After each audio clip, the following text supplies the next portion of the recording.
Hello guys, once again we welcome to the class of English and we are learning our poem 6, Amanda. It is a poem of 10th class. In our earlier two videos we have completed summary, theme, explanation and literary devices and some of our questions. So now let us start this video from 5th question. Okay, and this 5th question tells about Amanda. Who was Amanda? What idea do you form her through the poem, यानी कि उसके बारे में हमें क्या पता चलता है इस पोएम से. So Amanda was a little school going girl. हमें पता चला है छोटी सी स्कूल जाने वाली लड़की है. वैसे कैसे पता चला है, do you know?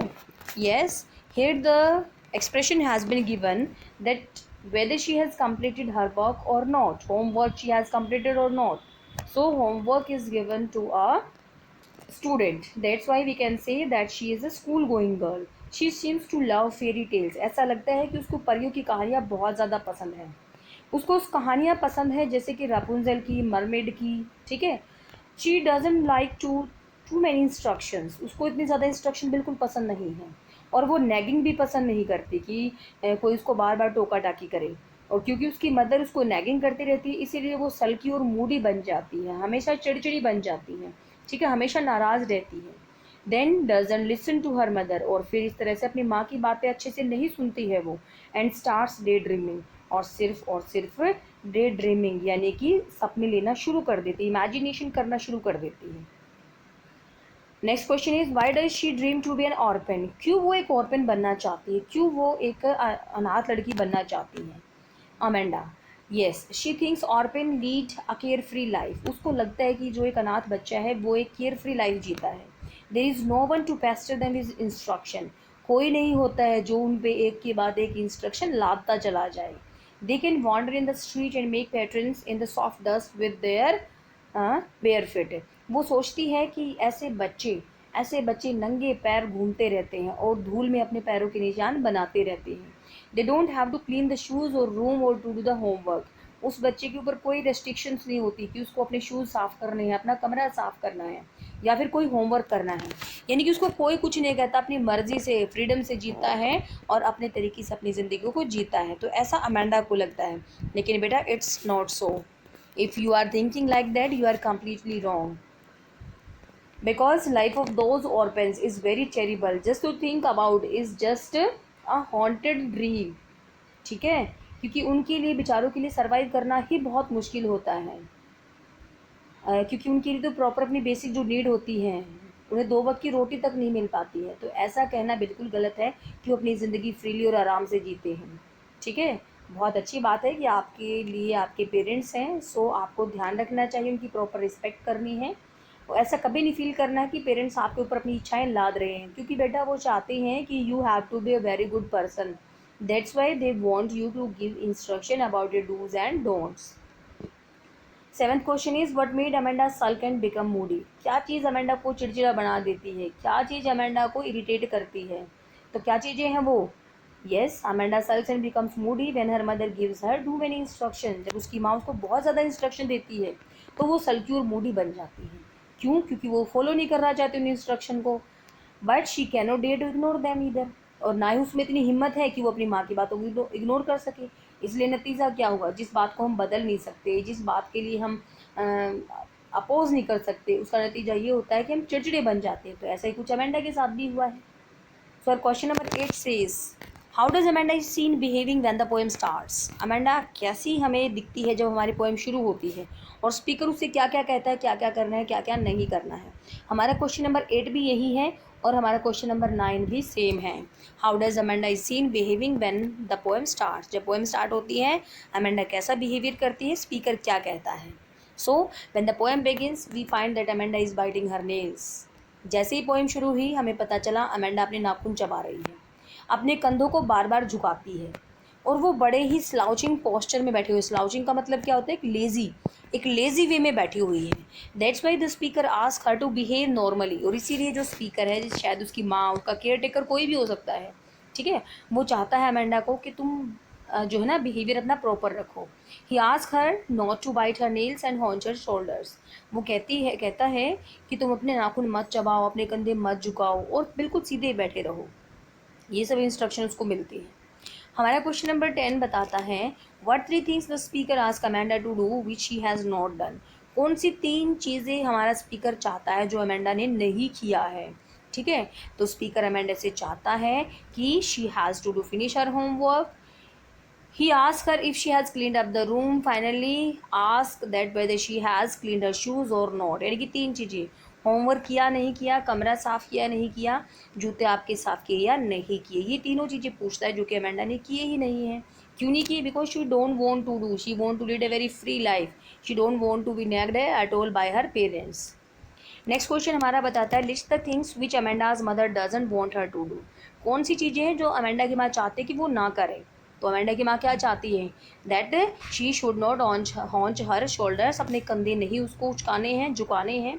And she should not bend her body down, अपनी बॉडी को भी झुका के नहीं बैठना है।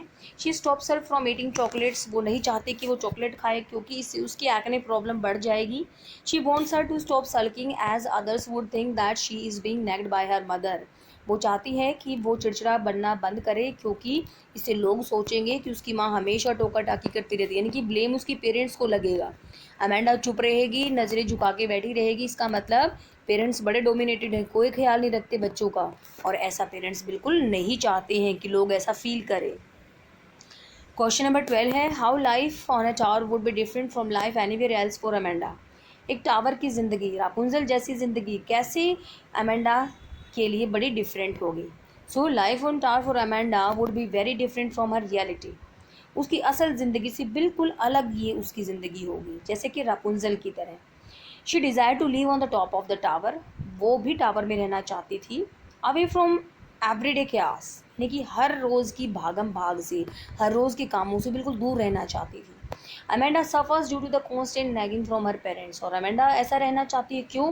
क्योंकि वो सफरिंग कर रही है, उसके पेरेंट्स लगातार उसको टोका टाकी करते हैं। She seeks a place full of peace and serenity, शांति से, बिल्कुल पीस से भरा हुआ एक स्थान उसको चाहिए है जहाँ पे कोई उसको डिस्टर्ब नहीं करेगा, और इसीलिए वो चाहती है कि एक टावर में वो रहे। 13 क्वेश्चन कहता है अमेंडा मूडी दिखती है हमें हर बार, क्यों? Amanda seems moody most of the time because she is trying to make an escape from her sorry reality where she is nagged most of the time. ऐसी मूडी बन गई है क्यों? क्योंकि हमेशा वो बचना चाहती है ऐसी सिचुएशन से, रियलिटी से बचना चाहती है जहाँ पे हर बार उसके पेरेंट्स उसको नैगिंग करते रहते हैं, टोका टाकी करते रहते हैं। It is indeed a sorry state for a small child like Amanda to bear. वास्तव में ये एक ऐसी स्थिति है छोटे बच्चे के लिए जो कि अमेंडा के लिए सहन करने वाली नहीं है। Here the only defence against such reality is her imagination where she often escapes. So उस बच्चे के लिए एक ही हल बचता है इस नैगिंग से बचने का, कि वो अपनी इमेजिनेशन में खो जाए, जो कि रियलिटी से बहुत दूर की सिचुएशन होती है। Hence it makes her look moody and uninteresting. और जब वो अपनी इमेजिनेशन में खो जाती है तो उसकी माँ को लगता है, उसके केयर टेकर को लगता है कि वो मूडी हो गई है, वो उसकी बातों की तरफ ध्यान बिल्कुल नहीं देती है। Do you consider Amanda's mother to be a nagging mother? आपको क्या लगता है अमेंडा की मदर एक टोका टाकी करने वाली माँ है? Amanda's mother is indeed and nagging mother, हाँ बिल्कुल टोका टाकी करती है। She is all about instructions and finding faults. उसका तो एक ही काम है इंस्ट्रक्शन देना, फॉल्ट निकालना। No doubt it is her responsibility to instil good values into her daughter, ये तो ठीक बात है। हर पेरेंट्स की तरह उसकी भी रिस्पॉन्सिबिलिटी है कि अपने बच्चे में इंस्टिल करे, फिल करे अच्छी आदतों को, but not at the cost of her child's happiness. लेकिन इसका ये मतलब नहीं है बच्चा चाहे खुश रहे, दुखी रहे, उसको लगातार इंस्ट्रक्शन देता रहे, टोका टाकी करता रहे। ठीक है, अच्छी बात है इंस्ट्रक्शन दो, लेकिन कभी कभी उसको प्रेज़ भी करना चाहिए, बच्चे को मोटिवेट करना चाहिए कि बच्चा बहुत अच्छे हो, आपने ये काम किया है। ठीक है, one should know how to strike a balance between maintaining responsibilities and taking good care. क्योंकि हर एक को समझना चाहिए कि कैसे हमें बैलेंस बना के चलना है, कैसे हमने रिस्पॉन्सिबिलिटीज़ को भी संभालना है और अपने बच्चों को ध्यान में भी रखना है। तो इस तरह से हर मदर को, हर पेरेंट्स को इन बातों का ध्यान रखना चाहिए। थोड़ा सा वही मैंने आपको बोला है, फॉल्ट तो निकालने हैं, ऐसी बात नहीं कि हम कभी उसमें कमियां ही नहीं निकालेंगे। ठीक है, नैगिंग तो हमें करनी है, लेकिन उसके साथ साथ कभी कभी प्रेज भी करना चाहिए, बच्चे को अच्छा फील कराना चाहिए कि हाँ आप भी रिस्पॉन्सिबिलिटी ले सकते हो, आप भी एक रिस्पॉन्सिबल चाइल्ड बन सकते हो। ठीक है, why is Amanda forbidden to eat chocolate? उसको चॉकलेट क्यों नहीं खाने दी जाती? How does Amanda behave when she is addressed by the speaker, और जब स्पीकर उसको ऐसा कुछ कहता है तो अमेंडा कैसा बिहेव करती है. Speaker ask Amanda not to eat chocolate because she has already acne problem. उसको पिंपल की प्रॉब्लम पहले भी थी. Eating chocolate might create more pimples. Chocolate ज़्यादा खाएगी यानी कि पिंपल ज़्यादा होंगे. Amanda listens to the speaker without raising her face. और अमेंडा क्या रिएक्शन करती है, सुनती रहती है, अपना फेस भी नहीं ऊपर उठाती. Next, so this is our question number 16. What does the speaker tell Amanda in the end. End में उसको क्या बताता है, what is the speaker afraid of, और किस बात से डरता है हमारा speaker. The speaker thinks that Amanda is sulking and moody. हमारा स्पीकर सोचता है कि अमेंडा सल्किंग है, मूडी है, इरिटेटेड कर होती रहती है, वो हमेशा नाराज़ रहती है.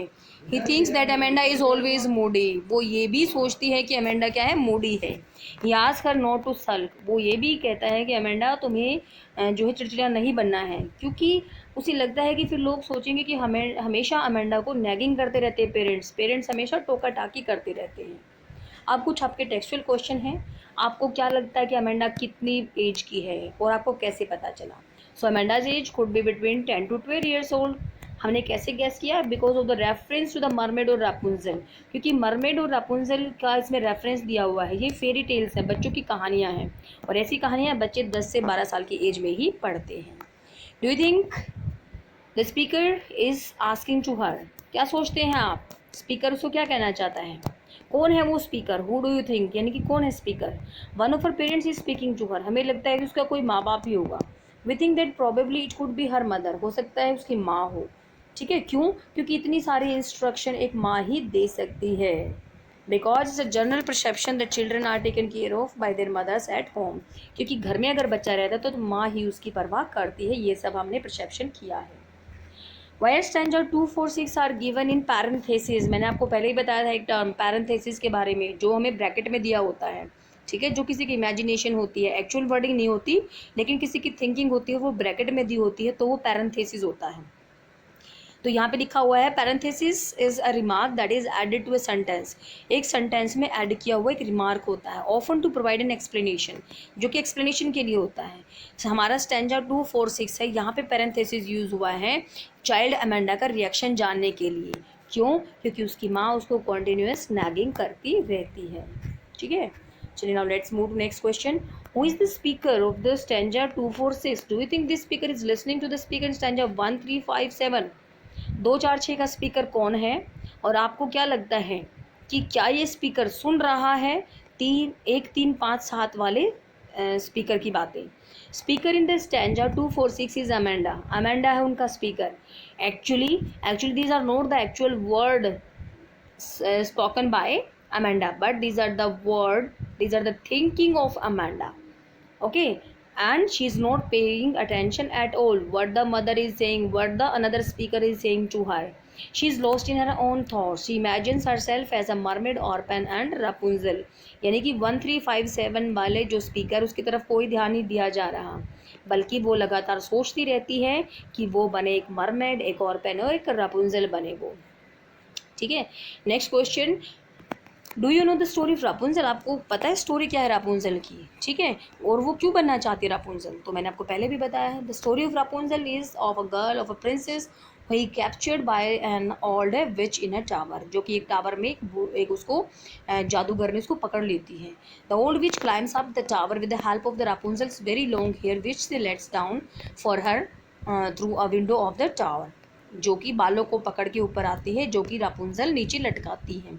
एक दिन एक प्रिंस विजिट करता है वहाँ पे, उसके बालों को पकड़ के वो भी ऊपर आ जाता है. और विच को जब इसका पता चलता है तो वो दोनों को क्या करती है, मार डालती है. ठीक है, लेकिन मार डालने के लिए क्या होता है, वो दोनों बच निकलते हैं, इधर उधर जंगल में भाग जाते हैं. काफ़ी सालों के बाद रापुंजल प्रिंस मिलते हैं और हैप्पीली अपनी ज़िंदगी बिताते हैं. तो अमेंडा भी रापुंजल बनना चाहती है. क्यों, क्योंकि उसको पता है कि स्टोरी में there was no staircase to enter the tower. क्योंकि उस टावर में कोई सीढ़ियाँ नहीं एंटर करने के लिए. ये केवल पॉसिबल तभी है जब रापुंजल अपने लंबे बालों को नीचे लटकाए.